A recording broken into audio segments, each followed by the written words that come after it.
Saya ingin mengingatkan diri saya dan teman-teman sekalian statement yang menarik dari Ibnu Qayyim rahimahullah. Ibnu Qayyim pernah mengatakan, saya selalu senang dan tenang.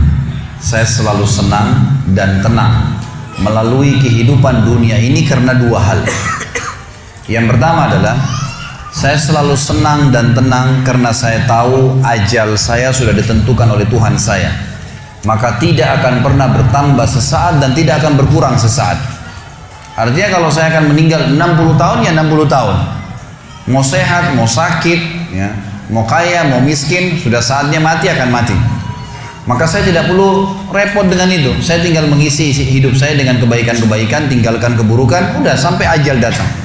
Saya selalu senang dan tenang karena ajal saya sudah ditentukan oleh Tuhan saya, tidak akan bertambah saat dan tidak akan berkurang saat. Lalu yang kedua, ini saksi bahasan kita. Dia mengatakan saya selalu senang dan tenang karena rezeki saya tidak akan diambil oleh orang lain. Teman-teman sekalian, garis bawahi satu hal. Tidak ada dalam Islam namanya rezeki kita diambil oleh orang lain. Pernah waktu saya tabligh akbar di Surabaya dan membahas masalah materi kita tadi subuh, kenalilah Tuhanmu kau akan bahagia.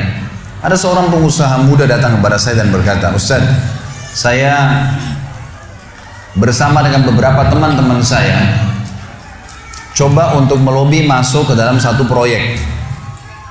Dan di antara teman-teman saya bukan memuji diri, tapi saya orang yang paling baik ibadahnya di antara mereka. Artinya mereka masih sholat pun ya kalau disuruh, kalau saya masih menjaga sholat. Tapi anehnya Ustaz, pada saat proyek tersebut sudah didapatkan, teman-teman saya semua dapat kecuali saya nggak dapat. Gimana cara memahami ini?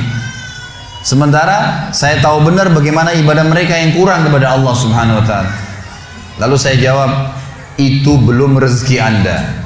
Itu aja jawabannya. Itu belum rezeki Anda. Kalau rezeki Anda pasti akan datang. Nggak akan kemana-mana itu kalau sudah rezekinya. Apalagi yang berhubungan dengan rezeki mutlak tadi yang saya jelaskan. Saya pernah teman-teman sekalian beli makanan. Saya sangat senang dengan makanan itu. Di Jawa Timur, di Surabaya tempat ada madu mongso, jadi manis, enak gitu. Saya sering beli kecil, ketan ya. Saya beli sekitar 50 biji kena kecil-kecil. Sering saya bawa dari Surabaya ke Jakarta.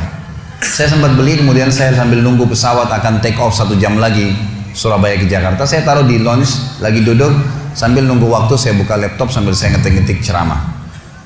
Karena asyiknya ngikutin ceramah, saya lagi edit, saya lagi perbaikin, terus dipanggil. Setelah itu 45 menit dipanggil, 5 menit kemudian dipanggil, suruh naik pesawat. Saya buru-buru matikan laptop, saya tutup lalu saya jalan. Saya lupa tuh kresek saya yang ada isinya makanan tadi. Saya ingatnya nanti setelah tiba di Bandara Jakarta. Perasaan tadi selain laptop ada yang saya pegang yang lain nih gitu. Mana nih kreseknya? Oh, makanan saya ketinggalan. Tapi karena saya sudah tahu teorinya, ternyata memang madu mongso itu bukan rezeki saya. Rezekinya orang yang di situ gitu. Pernah nggak teman-teman beli makanan, kalau yang sudah punya anak kecil di rumah, beli makanan taruh di kulkas niatnya mau makan besok. Besok kita buka sudah dimakan gitu kan. Ya, sering ya? Itu karena bukan rezeki Anda memang rezekinya dia gitu kan. Akan sampai kepada dia. Kalau yang sifatnya mutlak pasti sampai ke dia. Bagaimanapun caranya akan sampai ke dia gitu. Jadi kita harus pahamin berhubungan dengan rezeki masalah ini.